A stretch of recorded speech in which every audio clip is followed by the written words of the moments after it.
మదేంపూరు. నాకు డయాబెటిక్ ఉంది. ఆ షుగర్ లెవెల్స్ ఎప్పుడు 600, 500 ఉండేది. మొన్న 3 months వరకు కూడా నేను మసాజ్లోనే ఉన్నా. అసలు ఇట్లా లేచి నిలబడి కూర్చునే పరిస్థితి కూడా లేదు. వాష్రూమ్కి వెళ్ళాలన్నా ఇట్లా తీసుకొని వెళ్ళాలి, తీసుకొని రావాలి.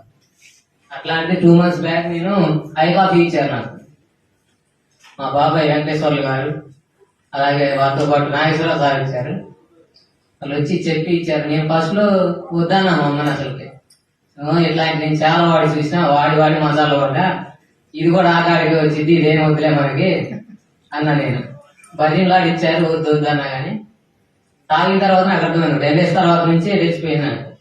నాకు కాళ్ళు బాగా మంటలు ఉండేవి, చెమట్లు కూడా బాగా పట్టేవి. ఏసీ ఉంది చూస్తున్నారు కదా చెమట్లు, ఇంకా బాగా చెమట్లు పట్టేవి. ఇది తాగిన తర్వాత నాకు బాడీ పెయిన్స్ తగ్గినాయి, అరికాళ్ళ మంటలు తగ్గినాయి, బాగా తిరగలుగుతా. షుగర్ లెవెల్స్ కూడా ఇప్పుడు నేను తినక ముందు నాకు 300 వరకు ఉండేది.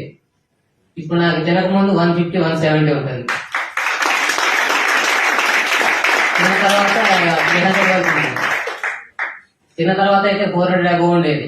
ఇప్పుడు 270, 300 లోపే ఉంటుంది. మళ్ళీ ఇప్పుడు 2nd month నేను ఐపల్స్ అని ఐ కాఫీ తీసుకున్నా. అది ఐపల్స్ కూడా చాలా బాగుంది. Thank you.